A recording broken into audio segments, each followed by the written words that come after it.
अंडमान निकोबार में मोहन भागवत ने एक बयान दिया। मेरा प्लान, भाषण का प्लान दूसरा था, मगर जब मैंने उनका बयान सुना तो मैंने अपना पूरा प्लान बदल दिया, भाषण का प्लान। गांधी जी कहते थे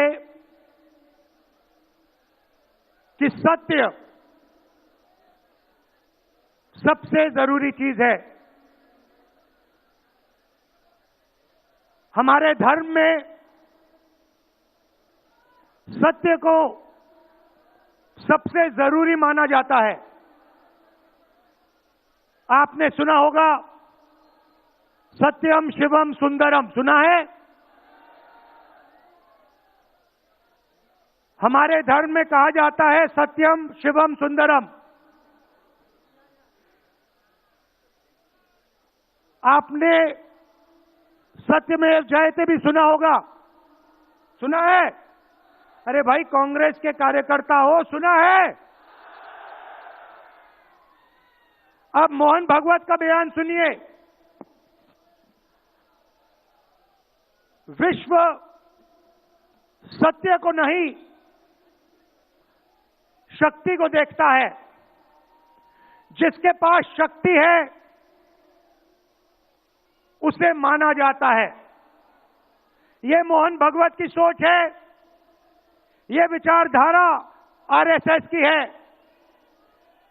हमारी विचारधारा, हिंदुस्तान की विचारधारा, हिंदू धर्म की विचारधारा, दुनिया के हर धर्म की विचारधारा कहती है कि सत्य सबसे जरूरी है।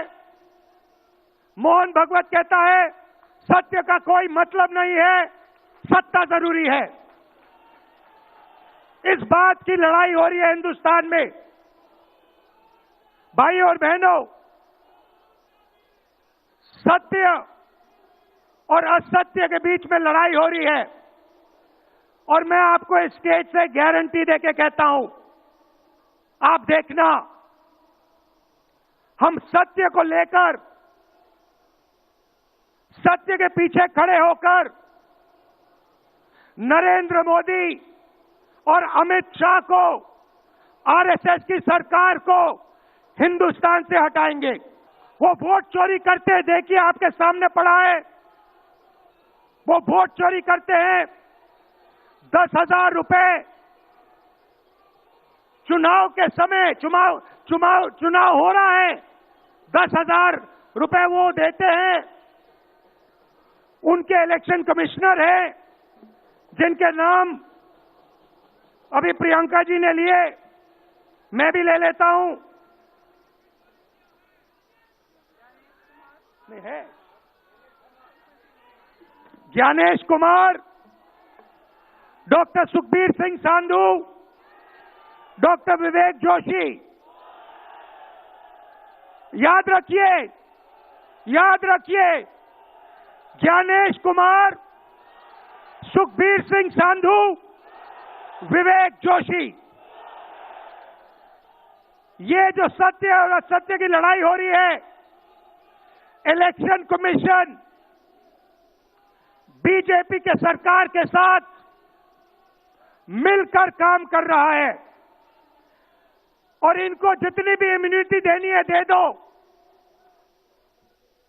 नरेंद्र मोदी जी ने इलेक्शन कमिश्नर के लिए कानून बदला, नया कानून लाए, कहा कि इलेक्शन कमिश्नर कुछ भी करे, उन पर एक्शन नहीं लिया जा सकता है, उन पर कार्रवाई नहीं ली जा सकती है। इन्होंने कोई जवाब नहीं दिया। हमने एलिगेशन किया, हमने उनसे सवाल पूछा, आप हमें समझाइए ब्राजील की महिला कैसे वोटर लिस्ट पे, एक महिला 200 बार क्यों आती है, एक घर में 500, 600, 700 वोटर क्यों मिलते हैं, उत्तर प्रदेश से बीजेपी के नेता हरियाणा में वोट क्यों डालते हैं, कोई जवाब नहीं मिला। और पार्लियामेंट हाउस में कुछ ही दिन पहले कांपते हुए, ऐसे हाथ कांप रहे थे, अमित शाह जी उनकी सफाई देते हैं। आपने देखा होगा, देखा? मैंने उनको सीधा चैलेंज किया कि आइए पार्लियामेंट में, आपने मेरी प्रेस कॉन्फ्रेंस की बात की, आइए डिबेट करते हैं, देश को दिखाते हैं सच कौन बोल रहा है। ये आप भूलिए मत, ये देश सच का देश है, सत्य का देश है। आपके पास सत्ता आज है, आप पावर में हैं, इसका कोई मतलब नहीं है। देश की जनता सत्य को समझती है, सत्य के लिए लड़ती है। ये देश सत्य के लिए जान दिया है। आपने देखा अमित शाह को, हाथ देखा अमित शाह का, हाथ देखा कांपते हुए ऐसे देखा। क्यों हाथ क्यों कांप रहा था, मैं बताता हूं। क्योंकि ये बहादुर जब ही है जब इनके हाथ में सत्ता है।